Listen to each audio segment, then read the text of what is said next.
set it up is that I will do 2 1.5-hour group sessions back to back. So in the afternoon that I might normally be seeing patients in the office, I'm devoting to the group sessions.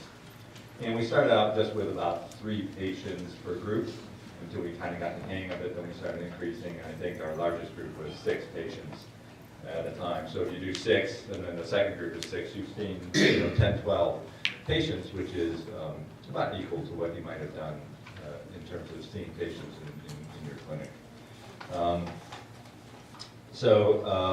The discussion, we don't always have a very set agenda of what we're going to talk about, but we're sort of prepared with maybe slides or queue up some YouTube videos and things should we maybe get on a topic of nutrition or something like that. But we kind of let the discussion go wherever the parents and patients want it to go. So sometimes we just start with an open-ended question, someone's got something they really want to talk about, and then there we go, and we just kind of let it flow. And it really is very easy and very fun and always very informative. I think we learn as much as they do from each of the sessions. So it's a multidisciplinary model in which we try and have as many other people help us with the discussion. Of course, Terry, my nurse, is there, and we're very blessed to have Annette Colzer, our patient rep, comes very often, almost all the time, and she's very helpful to the discussion. Social worker, dietitian, educator, as many people as we can attend those sessions. And so slide 3 on your handout there is just the example schedule. If I do it in the afternoon, we'll have the patients, families arrive at 12:30 and they get triaged. So it takes a bit of organization. You want to have recruit some other nursing help there to make sure all the patients get the, because if you have 6 patients there, they all got to get weighed, measured, and vitals done. And then up to the conference room where we start at 1 o'clock and do introductions and start our discussion. And so we start out, our half session, maybe about 45 minutes in to the discussion. I will then start doing the exam part. So one by one, I'll take the patients away from the discussion to the exam room and do a quick exam. And then return them to the discussion and take the next patient. And all the while, the discussion is still going on with the parents, and we try and encourage the parents to stay in the discussion. And that gives me one-on-one time with the patient, which I think is important. And so you need to have someone there facilitating the discussion. And then as we've gone along, we found that it's probably better that it's not so physician-oriented in terms of discussion, that is better run by whoever in your group wants to do it. It can be the nurse, it can be the social worker, if you have a psychologist can run the session, or everyone contributes to it. And you find out what works best for you. So the example schedule kind of shows how we set up our afternoon. What's nice about this group model is it's extremely flexible. You can do it however you want, and as you go along, you may vary it and change it. It's very adaptable, I think. So there's an additional handout, the next slide, how to get started. And there was a question, I think, from a December webinar. Someone sort of wanted a timetable. And so I came up with this to-do list for group appointments, which sort of helps you decide what to do, and you do a time frame, 4 to 6 months before, 3 to 4 months. But I think that it's pretty self-explanatory, but it will help you then, because you have to set up the conference room, make sure you reserve AV equipment, and block everyone's schedule, and then start populating the schedule as a template with the patients. And you probably initially want to, sort of handpick your patients, pick people who you think will be really good in a group session, and so on. But advertising it, and then you may find a patient or family is very interested in this model that you would not have thought. So put flyers in the office and have everyone really publicize as well. And one of the biggest things that I found with this group model is that, and different, is that you're going to be getting all your history and everything beforehand. So a week or two, you want to email, mail, however you get the documents, and all of these documents are collected together, grouped together on the exchange in terms of the introductory letter to what the group session is and what sort of information I want. But basically, you know, when you're there at the visit, you're asking how they're feeling, abdominal pain, number of bowel movements, how they're eating, weight loss. You want to know about the medications, anything that's a problem. So you want all of that information beforehand, because you can actually fill out your, if you're on the electronic medical record, you fill out your template, or if you're still on the paper record, I can actually put in a lot of that information first. Because you're not going to have time during the visit to talk individually about how they're doing. So that information is done at the front end. The exam is done during it, and then at the end, you're going to have a discharge packet for each patient with all their information that you want them to have. So prescriptions, next appointment, lab slips, x-rays, anything that's all pre-visit planning. So this is very important for this model of PVP. And then just some of the things of what we learned. Gradually, you can increase the number of patients as you go along and get comfortable with the model. Billing is, I've had that question a lot. And I bill each patient just like I would an office visit. So you can bill each person individually. At least in my opinion, when we get into the discussion, we can talk with the boss people about that and some of their concern about that. And I think that's probably about it. Grouping patients by age, diagnosis, sex, anything like that, you can try and experiment. We've done it with a teenage girl group, teenage guy group. We've had mixed, and there's pros and cons to it, and just see what suits your group best. Okay, so what we're going to do next is try and go through a demo and show you how a group session works, and hopefully it'll give you a little bit better idea. So, my script.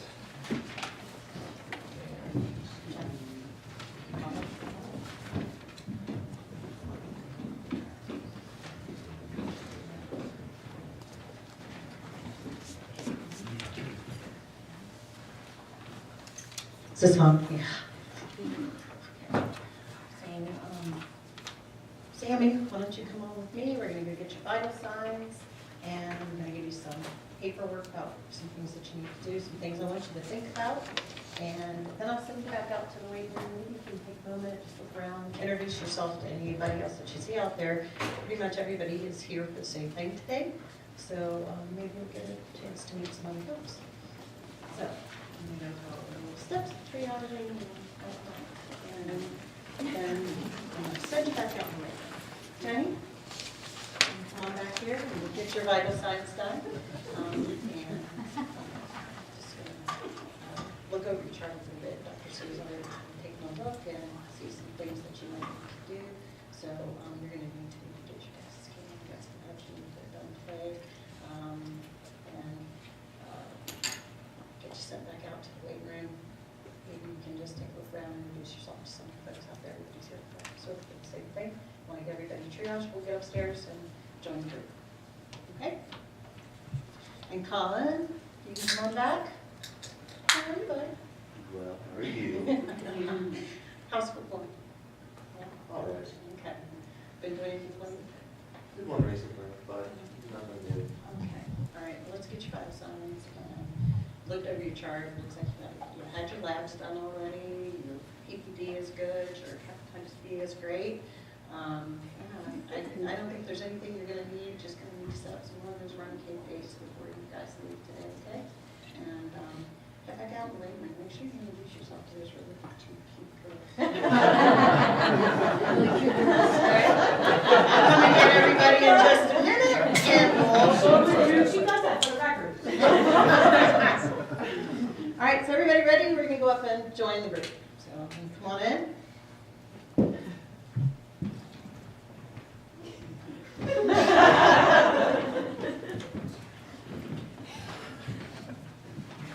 So first off, I just want to thank everybody for coming. We're going to get started. Dr. Sue's going to have a little bit of an introduction for everybody. I really appreciate you guys coming, and I hope that you take away something from this. I have a lot of handouts over here from Crohn's and Colitis Foundation. Please take a look. There's a bunch of stuff about the CCFA camp, and so, please just see if there's anything that interests you and take it with you. And before you leave, make sure that you see me, so if you have anything else you need to do, I'll make sure I cover that with you. And so at some point, I'm going to catch your eye and maybe take you downstairs to get your actual exam. And try to just bring, if you're comfortable with it, maybe just bring you with me, and then I'll bring you back upstairs to join the session. Okay? All right. Dr. Sue, you're on. Welcome, everyone. Thank you so much for coming to this group session. We hope that you find it productive and a good, positive experience. Some of you, Jenny, Sammy, this is your first time in a group session. Colin and his mom have been through this before, so they know a little bit more about what to expect. But this is just a very open discussion. We want you to feel comfortable in bringing up anything that you want, and you don't have to talk about anything that you don't want to. But hopefully as it goes along, you'll want to be able to share some of your thoughts and ideas, and same thing with your parents. What we'd like to do is start with just some introductions, and we want the patient to introduce themselves, tell us a little bit about yourselves, and then who came with you, and then we'll go around. Jenny, you want to start? Sure. So my name is Jenny. I'm 16 years old. I was diagnosed with Crohn's when I was 6 and had it permanently ostomy when I was 12. And I'm here with my mom today. Hi, I'm Jenny's mom. Good morning, I'm Jill Lane. I'm a licensed clinical social worker with the GI team here at CHKD, and I believe I've met all of you at different times, and what Dr. Sue said, thank you so much for participating. Our patients have found this really helpful, and we're excited that you all chose to be here with your family. Hi, I'm Colin. I am 17 years old, and I was diagnosed with ulcerative colitis when I was just about 7. I have my mom here with me today. Hi, my name is Annette. I'm Colin's mom. I'm also the CHKD parent rep, and I'm really glad to have you here. I hope we all can get to learn something new and have a great discussion. You were holding on to yours. Everybody already knows me. I'm Terry. I'm Dr. Sue's nurse, and pretty much you'll work through me a lot for any of your needs or any of your appointments or any of your problems. You have my email, you have my direct line phone number, and if you need it, please give me a call or drop me an email, and we'll see what we can do. Hi, I'm Nanika. I'm the dietitian for the practice, and my interests are providing nutritional care to patients with inflammatory bowel disease and with other autoimmune diseases like celiac disease. So feel free to ask me any questions related to nutrition today. I'm here as a resource. I'm Mark Sue. I'm one of the pediatric gastroenterologists. I've been at CHKD for 22 years. And basically, I do whatever Terry tells me to do. I'm Sammy. I am 20. I was diagnosed with ulcerative colitis when I was 14, and I am a junior in college studying biochemistry. I'm Orhan, I'm Sammy's dad, and looking forward to this experience. It's a little different, so not quite sure what to expect, but I'm glad to be here with Sammy. So. Okay, so we can start our little discussion, and basically I just wanted to ask anyone if they have anything in particular that they would like to talk about or bring up. Well, I know Sammy's not a little child anymore, but I do worry at times that, whether, if she's taking her medication or not. When she was younger, I used to be pretty diligent about laying out all the medication for her, but I know at times I've come home from work and, and there'd still be some medication there. And we talk about it a little bit, but, it always end up in an argument. So I don't want to keep bugging her about it, but I'm still pretty concerned. And I know that medication is important for her and to keep her disease under control. So I don't know, does anybody else have this kind of problem that they're dealing with? Actually, we had the same issue, and Jenny had tried so many different medications, but they didn't work. Of course, she had really bad side effects from them. And now when I look back on it, I know why she didn't want to take the medicine. I just thought she was being stubborn, and we thought about it a lot. But Mom, I wasn't really being stubborn. I just, the medications, they weren't working and I was having terrible side effects. And oftentimes I felt like you, even though we're really close and, Dr. Sue weren't really listening to what I was saying that they weren't working. And it's really hard when I was, 8 and 9 and being told that I was failing medications because I felt so responsible and was trying to understand what it meant to have this pediatric chronic illness. And then when you kept telling me that I was failing, it felt really personal, even though you were talking about the medications in my body. Jenny, I think it's interesting that you bring up the word failing, and that it seems like the feedback that we've given you as parents or as healthcare professionals, that you're failing at this, that it's something that you're doing wrong. And I don't think that's the message that we're trying to send. I think it's more about concern, and it's really important to teach parents how to parent, because I'm a parent too. How do you give feedback to your child about taking medication and doing that without making it feel like it's something that you're criticizing them. So I understand that. And I agree, as a nurse, we don't want to point blame at you and make you feel bad. Sometimes we don't realize that that's how we're making you feel. So we need to do better about that. And I see the same thing with diets we prescribe for some of our patients that have celiac disease. It's kind of easy for you to educate a patient and say, this is what you do. And then when it doesn't happen, you blame them for cheating. But I think it's very important for you to communicate to us why you're not taking them, and maybe we can help you with that. So, Colin, Jenny, Sammy, you know that little questionnaire I give you every single visit. It's got the 8 questions and it asks you about how you're taking your medications. That's called the risky scale. And it helps me get an idea of where you might be struggling in terms of taking medications, because there might be something that we can do to help you.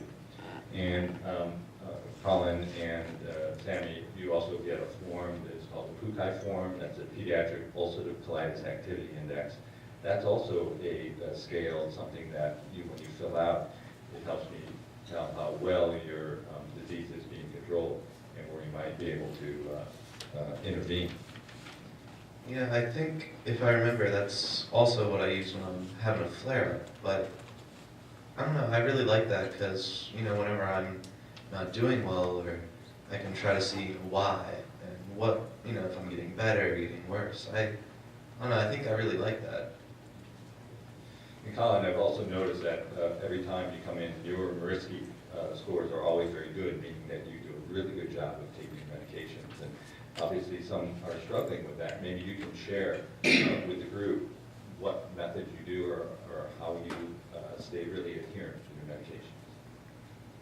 Well, I don't really know. I always, since I was about 12, made my own medication for the week, set it out. I've been responsible for it because I really wanted to learn and know what I was doing, what I was taking, and why. So I think that was really just one of the main things, that since I knew what I was doing and why, it was a lot easier for me to take my medication. Well, that's just Colin. He's really like that with his homework and cleaning up his room. I've never really had to get on him. He's just the kind of kid that really wants to be involved and know. He's never been shy about anyone knowing that he has UC, and he really likes to learn. So he knows the doses since he's been diagnosed, the medications, even the generic names, which I sometimes forget. So he actually does a really good job at it. That is amazing, and I don't want to keep putting Sammy on the spot, but she's always so private about this.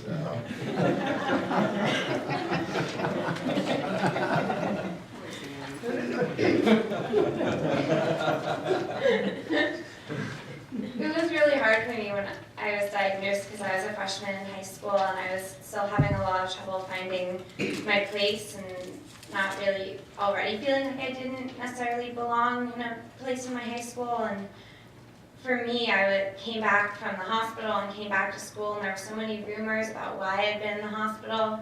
And rather than try to tell people about my disease and clear it up, it was easier for me to just sort of try to minimize it and make it not a big a deal as possible, because I felt really uncomfortable with all the attention. And so throughout high school, it was hard for me to then be like, well, how do I bring it up? Like, I'm just not going to sit at lunch with people and be like, hey, guess what? My colon tried to blow up. And going to college, I was really scared that how would I introduce my new friends to my disease? I didn't want it to seem weird that I take pills or use enemas, and it was a really nerve-wracking thing for me, wanting a normal social experience in college, but also knowing that if I wanted to stay in remission, it couldn't be totally normal. I couldn't just let everything go. It's interesting you say that, because for me, I've always been extremely open about my IBD and my ostomy. If anything, sometimes when my teachers don't know what it is, I'm like, oh, here, wait, like, let me show you, and pull out my bag. You know, oftentimes in private, but sometimes in public, I won't lie. So, you know, a lot of family friends and different people have seen it, and it really helps them understand. Because when people see it, people always say, oh, you would have never known. My response is always, that's the point. You would never know, and that's the whole point, that it can be private, even though I had diversion surgery. And that's something that I've been really proud of. So it's interesting how, you know, it can change if you want to be open about it or more private about it. Yeah, the surgery definitely helped Jenny to have a much greater quality of life. We really want to have to start Remicade, but it's been such a help for Colin that we certainly don't view it as a negative. But I really do worry how he's going to manage with his infusions once he goes off to college. First of all, thanks so much for sharing your stories. I think it's great, because Colin's getting ready to go to college. You're already in college. This is really helpful. And I know in high school, of course, you can get a 504 and IEP plan that will help you have special accommodations, so that if you need to go to the bathroom more frequently, or if you're missing school, that you won't get penalized for that. And then when you go to college, I think one of the important things to do, we can always help you with that, is to talk to the Disability Services Department at your university, so that you can have some documentation on board, that kind of thing. I think it's really important. You're going to be living typically in an environment where you don't have a lot of privacy. You might have shared bathrooms and things like that, and they can make those accommodations, but it really does take some planning. I know my daddy doesn't always think so, but I think that going to college helped me become more comfortable with taking my meds. So right before I went away to college, Dr. Sue had me start using mesalamine enemas, and I was really self-conscious about it, because I really wanted that normal college social experience. And I was like, I use an enema every night or every other night. How is this going to work with a roommate?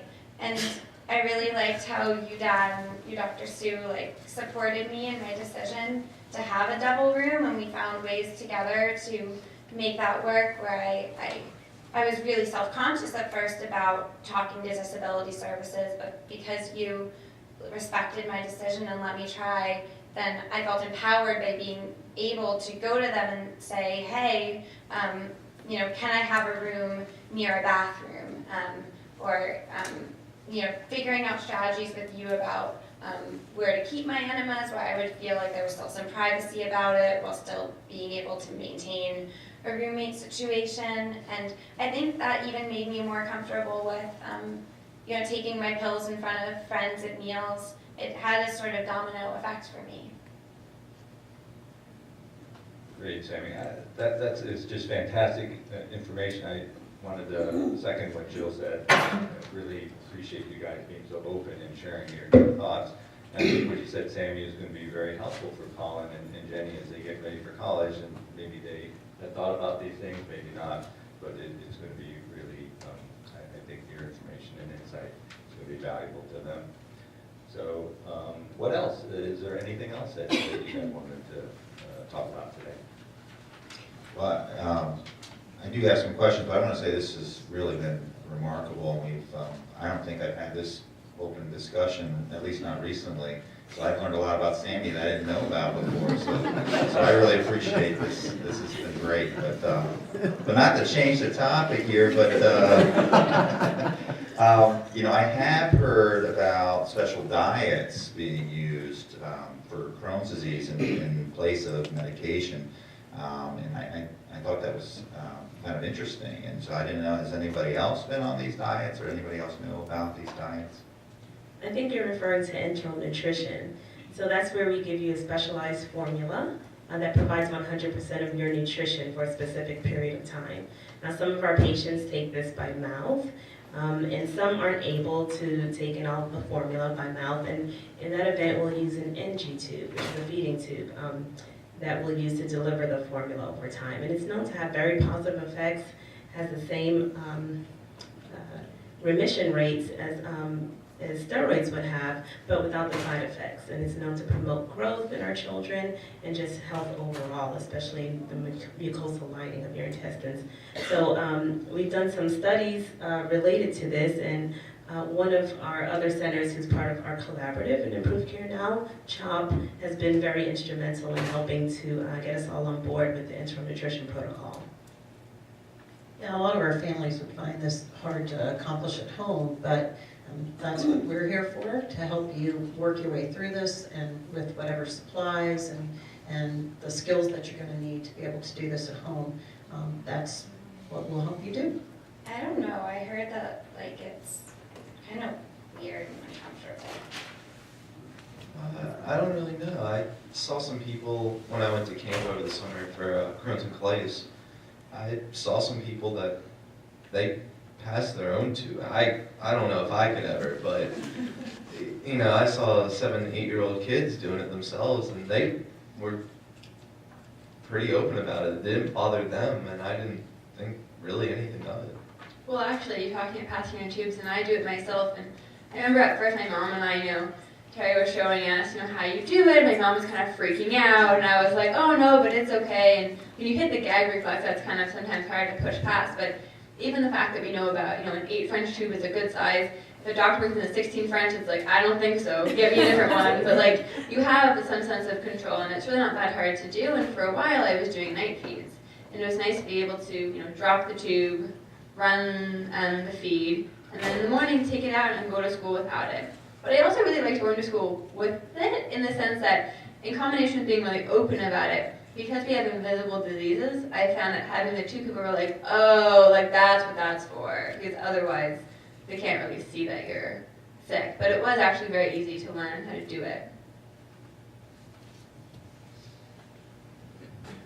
So you may not think that you can actually do it, but it can be done, and it is even done by younger kids. So I actually have a video from YouTube that I wanted to show everyone, and it shows a little boy, and he instructs us on how he places his own NG tube. So we don't have audio visual here, but this is just to show how you can actually incorporate that into the group discussion. So I would go to the projector and show that video, and so everyone could see that. And you can use all sorts of different things from YouTube or the internet. Okay, so at this point, Dr. Sue's going to stop talking. And I'm going to drag him out of the room. We're going to start doing some exams. So I'm going to just, how about Sammy? You want to start? And we'll bring her back, Dad.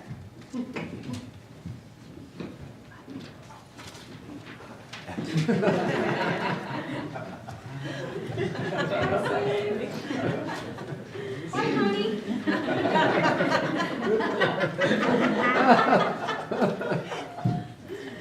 So now that he's out of the room, I didn't really want to mention this in front of Dr. Sue, but I had this really amazing burger last night. And I mean, it had like a fried egg, bacon, sausage. I had French fries next to it, but I haven't been feeling too well since. And I was wondering, maybe you can help, but is there any, sometimes, foods, is there any way like diets can help or hinder my colitis? Well, yes, I do recommend to most patients to kind of keep a food journal of what you do eat. And this would be a wonderful example because you didn't feel so good after having that burger and the fried egg and everything on top of it. But it just helps you to kind of weed out which foods tend to be your trigger foods or foods that cause flares for you. So generally speaking, most people probably wouldn't feel good after that meal. So it's important, especially with IBC, to follow a general healthy diet, okay? There's some foods, of course, that increase inflammation, and there's some foods that decrease inflammation. So you generally want to stick with your healthy foods. Varieties, fruits, and veggies are also important to make sure you get that into your diet as well as having appropriate sources of calcium and vitamin D.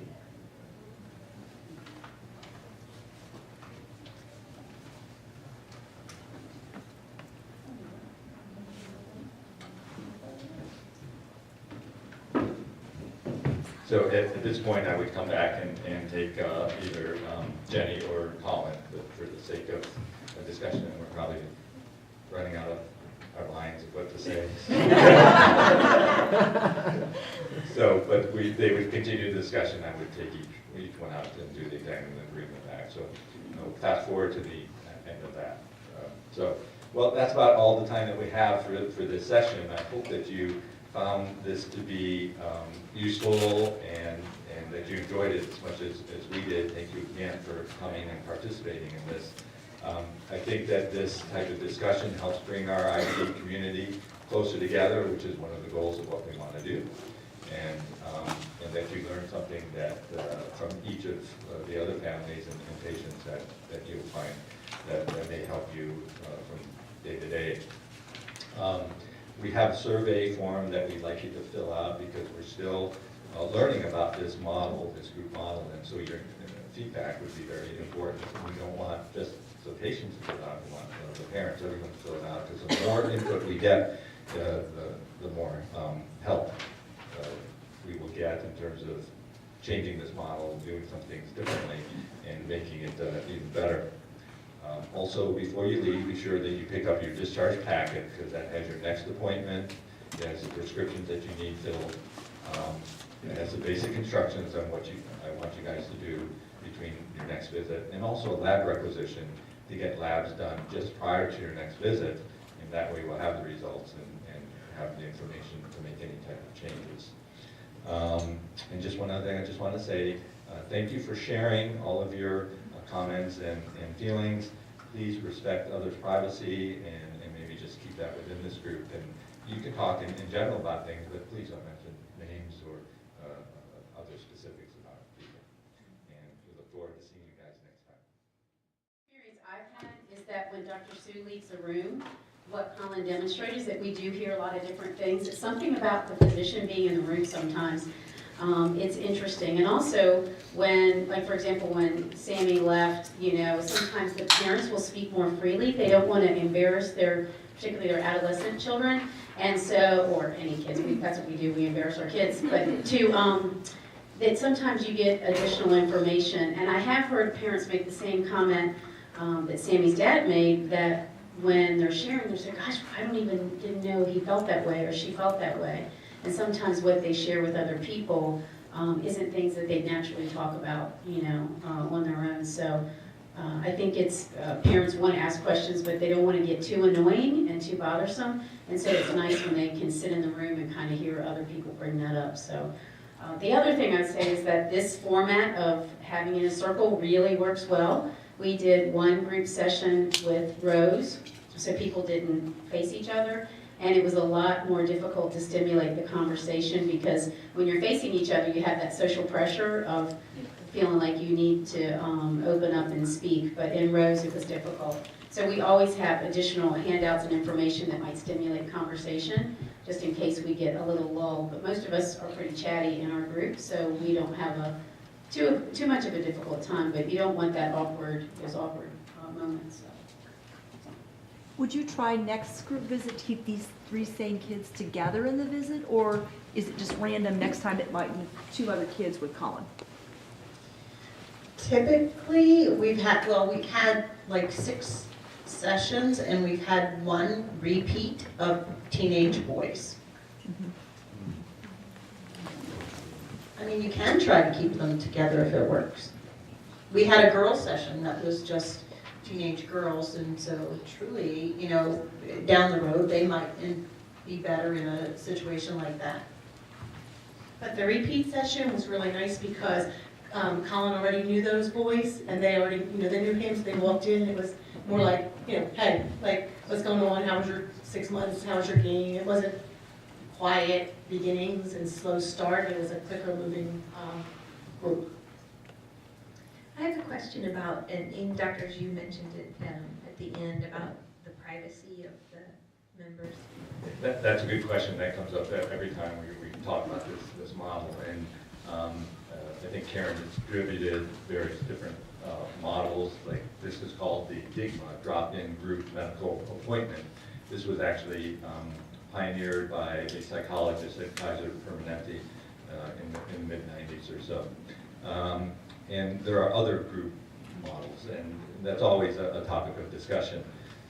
We did not feel that it was necessary. All of these people know that they're going to be participating in a group session.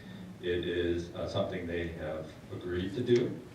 And personally, I don't think it ends up being any different than a CCFA educational night or lecture that you do. People are always talking about themselves and their kids, and they volunteer that sort of information. This is the same type of thing. So we have not had any questions or problems about that. Let me just add all the materials that Mark and the team were referencing throughout are on the ICN Exchange. There's a 7 or 8 page and wonderful set of resources of letters and examples and templates for you to use. I think Mark was referencing that. Quick question about how to see group model patients from maybe different providers. Like you have multiple providers, so do you have group visits for the different providers, or do you see patients from other providers? You know, we have lots of people, and I feel like it would be beneficial, but I don't know how to incorporate patients from other providers without feeling like they're stealing patients. I'll give it back, but you know. Usually what happens is that every nurse has a doctor that we work with, so that all the nurses know when an IBD day is coming about. We've only really done it with Dr. Sue at the moment, but we have let the other nurses and doctors know that when we're having it, and we have had several people that have come just to listen. The piece about Dr. Sue is that this is their exam as well, so they don't have to come back for another visit. But when they're coming from another physician, they're usually just coming to listen. And then we did have one parent who came, listened, and the doctor that she saw was actually in clinic that day as well, so she went back and got a visit from that doctor. So it is open. The more people you have, the more, you know, conversation that goes on, and we welcome it. Sometimes it hasn't happened as well. Just as you guys are learning about the group visit, my partners and associates have to learn about it too. So it's new to them, and because some of their time obligations, sometimes they haven't been able to view it or see it in action. We probably should have them here watching our demo, just the same. But I did mention once we had a teenage group of females, and my partner Lauren Willis conducted that session, because we really thought that they would be much more comfortable in talking with a female facilitator rather than me, and that was really true. So while she was doing the female group, I was almost simultaneously doing a male teenage group, and that worked out well. So that was a variation on the theme that we found, and we'll probably do that again. So that's what I mean about the model being very flexible, very adaptable. You can kind of do it any way that you think might work for your patients and for yourselves. I have the mic here. Thank you so much for showing this. This is so exciting. We would love to do this at Nationwide sometime. And I think just about the privacy stuff, I remember when you first presented this in one of the webinars, Dr. Sue, you mentioned that, the patient goes out with the doctor and the nurse. So if there's other questions that they don't feel comfortable sharing in the group, they have an opportunity to share those questions, which is really natural. You know, they can just store them away until they get a chance to see the provider. So that's a good sell to patients if they're kind of concerned. They have a group time and they have a separate patient time with their provider. So they certainly get the opportunity to maintain their privacy or share whatever they want to share. But thank you to all the actors too. I would give you an Oscar. There's a comment over here, Karen. And then, yeah. I just wanted to comment on the HIPAA part because we had talked to Mark and heard what he had said, and I was actually directed to our safety department, and they said absolutely not, you must have disclosures. So we actually went through and on our release of information, medical information form, came up with a caveat sentence that basically includes that we're going to have a discussion and then we had to have that signed and put in the chart. So, Although our MA who checks the patients in also makes it clear to the family and patient that we are not going to disclose their medical information. We will be responding to what they say. So we aren't going to bring up the meds they're on or something, but if they ask specifically, well, am I supposed to be weaning off the prednisone or what's supposed to happen, we can say, well, and it's really to keep us covered. We've only had this, so far, one group session. It wasn't a group, it was 2 patients. So we'll call it a couples session. Neither family had a problem with that, but they signed it very willingly. You guys want to have them give a little bit, you want to tell a little bit more about your experience? Since you were I think the first group to try this. Sure. I think we had a couple of challenges. One was getting patients to participate, and we did handpick because we wanted to make sure it was people we felt would hopefully be receptive to this. And so we came up with a list of patients who were due for an appointment around the time we wanted to have the group visit, and Karen called each family to explain what we were doing. And the responses were all over the board. You know, we had a few people who said, absolutely, we're there, we want to come. We had some people who said, gosh, we'd be there, but we've already arranged our clinic schedule, or our work schedule to be in clinic the day you already had set up. And then some interesting responses, like one parent who I think Karen said group, and the mother said no.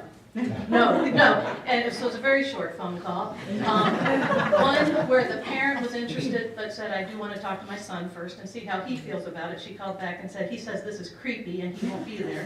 So I guess we need to advertise more widely in order to get enough patients there to make a group visit meaningful. Because obviously 2 patients with both Karen, who's a nurse practitioner, and myself as a physician there is not very efficient. So. And then the other problem we ran into was with our billing and coding, because, you know, I was following Mark's lead that, you know, just bill as it is for the time, you know, as you would see appropriate. And my biller and coder immediately started questioning things. And so now what probably we're going to do is have a smart phrase we're going to put into our clinic note that says, you know, X amount of face-to-face time, which would be just the physical exam and private discussion, with an additional X minutes as a group visit. And supposedly that is going to help us bill at the appropriate level. Anything else, Karen? Unfortunately, we had one patient that the mother was very excited to come, and the child was not. And so it kind of made an interesting visit, just the dynamics of a visit for the first time. And so, again, this is all a learning experience, and the piece about more advertising and maybe a different way of recruiting which patients are going to be involved. That's what we're kind of working on now, is figuring out how we're going to advertise and how we're going to ask people to be part of the visit. And I think if you have people that are skilled at doing groups, like as a social worker, I've done tons of group therapy, tons of not for myself, of course, but that's what it sounded like, right? Sorry, I've been to all kinds. No, but I mean, I've run support groups of all kinds. I've been, so there's a comfort level of how to address that dynamic, and I would definitely not just stick one provider in the room, because it's nice, even Annette, who hasn't been to tons of group therapy, but who but she has very intuitive social skills, and she's very perceptive about reading the room, and she's sensitive, so it's nice to to have that. Now with 2 patients is one, but it really helps things flow so that if somebody's kind of stalling out, you have someone else. Sure, and I will say, we followed Mark's, his guidelines and everything to the T, and the flow of it was fabulous. I mean, there was not a glitch at all. I mean, everything went exactly how you said, with how the time limit and everything. It was really great. And we actually had our social worker and dietitian as part of that visit as well, so. I think part of the sell, to get patients to come, I guess I'm probably the salesperson, as well as him, is by, well, I have a really good rapport with most of our patients because I've seen them so long that, it's just personal and I just really get into it, and how it's really gonna be great. We're gonna see some other patients. We're gonna have the hospital educator there, the dietitian, it's just gonna be, even if you don't wanna participate, if you don't wanna talk, just sit and listen. She's a hard sell, and that's exactly how she says it. But she could be just like a small one. But you could take her cues, because she's a very hard sell, but when you say it like that, but we really haven't had anybody that, after she's done that, has showed up and not participated. I think there's a few 12-year-olds are like, Yeah, once Dr. Sully's, they like not, I don't know why, but anyway. The one thing that you said, every group has someone a little less willing to talk, but when you have a larger group, that gets blurted out. Exactly. So, Sure. and sometimes after a while, they pick up and get with it, and sometimes you find that they're going to start sharing, which is great. So I just had a quick question about billing. Does anyone else on the multidisciplinary team bill? And is there a problem with that? I know our dietitians do their own billing, so I wasn't sure how you would go about that.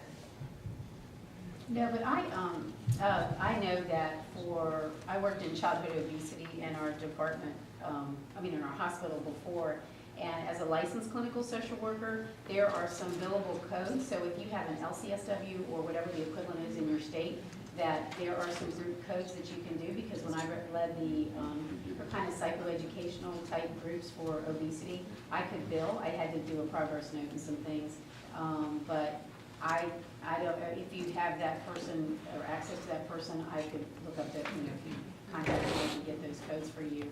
We have never looked at doing that, but it was pretty easy process to do. As long as you have to have contact with your coders and billers so they know what the heck you're doing before you send all this in there. So, but there's a whole separate group of codes.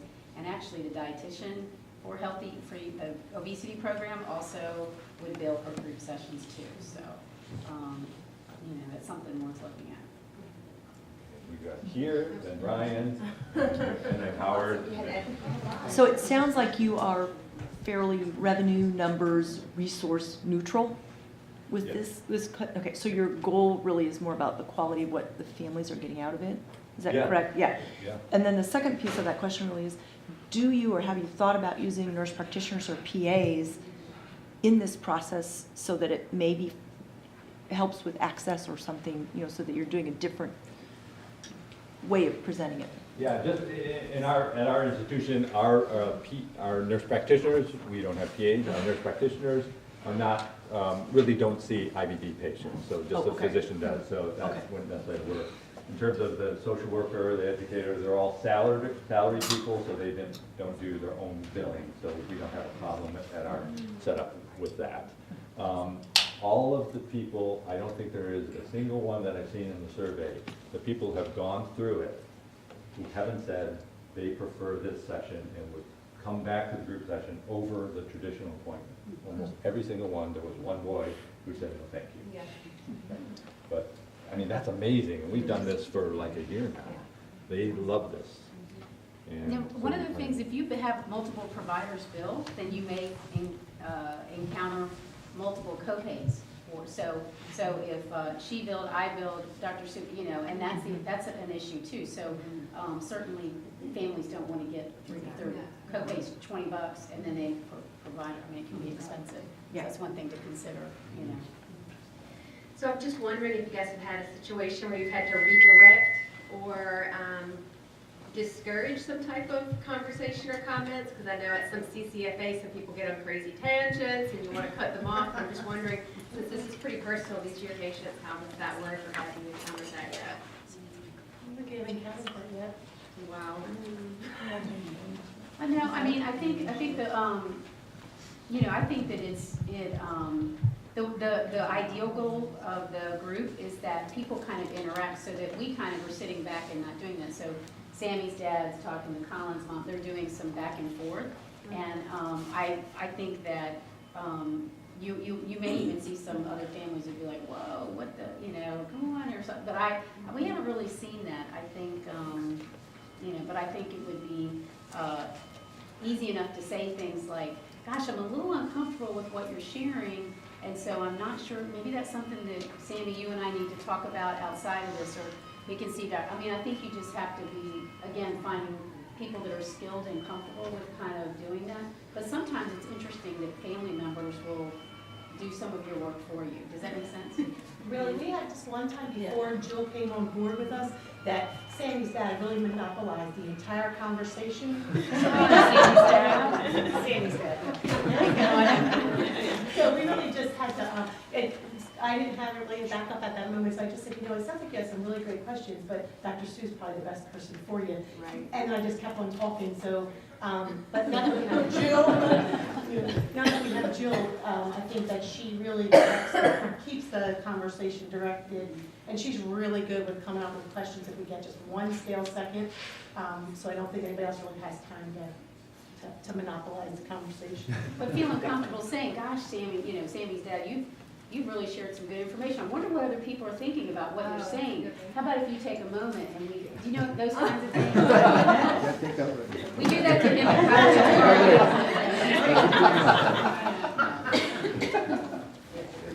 So, I was a big skeptic of this, and you guys have sold me completely. So I'm very impressed. You did a fantastic job. I have two questions. One, could you speak to your experience with younger patients? Have you done this with younger patients? And by younger, I mean, my son's 10, so I'm thinking in that age group. And I'm thinking, you know, from his perspective, he would love to be with a call-in, but I'm not certain that a call-in would love to be in a group visit with a 10-year-old. And so speak to your experiences with that a little bit. Yeah, so I'll let you. Go ahead. I'll start, because I guess usually I'm sort of setting the patients. And we do there's a far different dynamic for 10-year-olds than there is for 16-year-olds. I mean, when it's 17, sorry. Day or not? I guess where I'm getting with that is it seems like the parents of the younger kids that we've grouped together, it's more about 504s, it's just a different line and direction of the older kids. So you do it keep works them better. grouped together by I age? definitely try to stick it in groups. I try as much to stick in gender, especially for the teenagers, not so much for the young ones. And what was your other? The other one was and you may have said this, how often are patients doing these group visits? We see patients once a month in a group setting, but we see tons of IBD patients on other days. But we have this group session once a month. So call-in would come once a month? Every 6 months? No, he gets seen every 6 months. We have IBD day once a month and invite different families. But I think I haven't been involved with the younger group, but I think what I might do is, we have access to some really great child life people, and I may put the younger ones, and I don't think gender would be an issue, like Terry said, we haven't tried it, but maybe even split off and have them with a little bit of child life and the parents. So, you know, I'm looking at Amy, because her previous life, she was a child life person, but I can see maybe incorporating something like that and having different activities. I don't know, you have to make sure it's somebody who really can sit around and do a talk. Right, that's why I didn't know if we had experience with that age group doing this kind of format. We haven't tried that, but I mean, that's just. I will say that, I'm sorry. No, go ahead. I will say that in one session in which we had some older and some younger ones, one of the older patients said to me, you know, I think I have some stuff to share with them. And They sort do. of mentor them, and they really they like that. So there's some very favorable things about mixing it. That's what I thought about Colin when you said you don't know. Colin's, I mean, he's a gem. He's not, I don't think it's a. Or he takes his meds, he cleans. But not like my Sammy. Sammy, on the other hand, she's a mess. Quiet, say with that. So we have a question over here, and then we have another, we have lots of questions, actually. So Claire's been waiting very patiently. So microphone. Go ahead. Hi, so my question is that this model worked really well with your 3 extremely motivated teenage to 20-year-old plus patients. And somebody was kind of touching on that on the other side of the room about the younger kids and so forth. And when Mark took, when you took everybody out of the room one by one, I'm just trying to envision how that would work in our practice. And you know, I can imagine that parents are going to want to stream along with the child because that's their opportunity to speak with you personally about their case as well. And so when you hand select people to do the group session, do you, and obviously there's some benefits to the parents and the patients of having that separate time as well. But how do you deal with that? Somebody might come in and say, yes, I'd love to schedule a group visit and be part of that, and then they really kind of do need that time with you to go in, especially maybe with the younger kids. How do you deal with that? Let me tell you that when I get their information back, if it's filled with problems and things like that, I may actually contact them before the appointment and address some of their questions and concerns and get a little bit more history about what's going on. When they send me back, Johnny's doing great, no problems, everything, that's good to go. I enter that information and just bring them in. Some of the families actually bring more than 2 parents, the mother and father, or sometimes a grandparent, and we've had big families come in sometimes. So one will stay, and if with the younger kids, one of the parents may not be comfortable necessarily in letting them go for the exam, or the kid isn't comfortable going along, fine, one of the parents comes along. But what I will do, and one thing I neglected to say is a lot of times I do a lot by email. So a lot of my families communicate with me by email. I say, if you have further questions that we didn't address, just shoot me an email, or sometimes I do a follow-up phone call if they don't feel that everything got addressed at this time. But I don't let them monopolize me when I do the exam and say, and keep me for 10, 15 minutes. I say, we're going back to the session. I'll take care of your questions later. And they're fine with it. And I find that for the most part, they're engaged in this conversation. And when it's time for visits to sort of start, it's kind of like and honestly, a lot of them, it just doesn't seem like, I don't know, maybe because I'm comforting if they know me, because they've gotten to know me. We haven't had a lot of problems helping this year. So we have Claire's been waiting so patiently with the microphone. I had the same question actually, but I wanted to ask from the parents' perspective, how do you feel about not having one-on-one time with your provider? Dr. Sue is very accessible. He really does well at email 2 o'clock in the morning. But anyway, so you can email him pretty much any of your concerns. I never feel like I don't get enough of my questions answered because when I'm sitting here, I'm probably thinking it, he's already asking it. So I feel like I'm getting more than I would have probably thought of on my own in the group setting. But I don't ever really feel like, Terry is extremely accessible also, but Dr. Sue is just phenomenal at email. Also, too, with the older population, it's about transitioning so that, getting Colin comfortable with doing his appointments on his own too. So with the older patients, we can say that's part of the, part of the chance for them to do. We've been a patient for 11 years though, so speaking younger, which I think is where you're pointing, I never felt like my questions were unanswered, even when we've only been doing this for a year, and we are focusing on transition. Without this, I don't think that we would have had as easy of a time. It's, even though Colin does know, so speaking just in general terms, it forces you to make sure that your child knows the meds in their names and how to get in touch with him Dr. Sue by himself, and maybe so many people that can't even formulate their sentence. They ask about the meds, so when we're talking about it, they're like, oh yeah. So I don't really feel like you don't get it. There's one person queued up over here, and then we'll get to you, Troy. And I think that we'll have to, there's so much more to discuss. I think we'll have to do that. And I have just a very quick question. I mean, this was an excellent demonstration, and I came a little late, but can you comment on the optimal size? Because, you know, here we have got 3 patients, but does it get to the point that, and I think with a lot of the other providers, we're focused on trying to get more patients, but does it ever get to the point that you have to say, okay, we're going to have 8 kids in this group visit, or how do you kind of reconcile that? Well, when you read the articles, the original articles about Digma, they were setting up for 20 or 30 patients per session. You know, so I'm not sure how they do that and maybe include, and that's mostly just a group session, but the model is schedule patient, but the drop-in group part is someone calls in, you know, Johnny's flaring up, okay, we got a group session tomorrow, come in. And so they add in these drops in the patients, but that isn't something that we're going to necessarily try and promote too much, because that doesn't give us very much time to prepare for them. But we have had some patients who maybe newly diagnosed, they want to come in, and we brought them into the session just to observe and watch and see what's going on and maybe learn. So you can do that. But I think, and this is where as you go along, you get more organized and more efficient, and then you can increase your group size. Yeah, the more nurses you have doing the triage, you can do a lot quicker.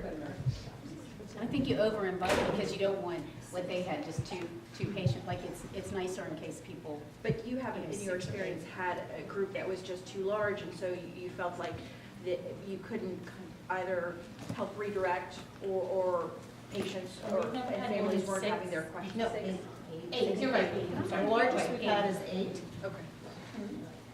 It was fine. Like, really, the more people that we have, the more we get out of it. It's a lot of work for everyone else. It's like easy for me to say, but it's a lot of work for them. But definitely we get more out of it. We've gotten the best feedback from the large groups too, so. I think the big part is, you know, we're gone for a lot of the discussion. I mean, you know, there's a good 30 minutes, 45 minutes that they're talking, that we're doing, he's doing exams, and I'm shuffling people up and down the hall. So, yeah, we miss a lot of the good conversation. But what I hear is that it's really good, and I'm not there. We hear it, Yeah. Yeah, it comes out when we go. Well, Dr. Sue used to stay. When we first started, we did a little differently, and it was extremely quiet, the longest 45 minutes you've ever seen. And then all of a sudden, he just left for, I don't know, we got a page or something one time and left, and I was like, what just happened? And then so we kind of just said, well, no offense, but you need to leave. And No, so the we door tried was that. locked when I tried to get back in. Actually, Terry, taking out of the room. It would be like, come on. But anyways, it was trial and error, but definitely. It's a long 45 minutes. Like if you have, the more patients you have, obviously the longer the time will be. So we really need to make sure we have something to talk about in case we can't get it started. But now that we have Jill, and I don't have that problem. I just want to mention, on the front of the slide, my title slide does have my email address. I'm welcome to have you guys email me, call me if you have other questions, or if you want help with getting started, I'm happy to do that. The other thing I need to say is that Colin really did eat that hamburger last night. That's after a tie boy. And he drank a special soda at Taco Bell or whatever. Last night, Colin became a man. That's all I'm gonna say. That was amazing. Charlie's not a good influence. All right, yeah, not all the time. I don't want to spark up a whole nother conversation, but I just want to put that out there that we did have that discussion about, you know, what would happen if we kind of split the group in parents and then, you know, the kids, kind of separating them, you know, at some point. And I don't know what people's thoughts are about that, you know, but it was interesting because at first my instinct was, well, gosh, the kids might open up, you know, even more, you know, if the you know, the parents aren't necessarily there. And then you brought up a point that, well, the parents might open up more, you know, possibly, you know, just kind of share their experiences.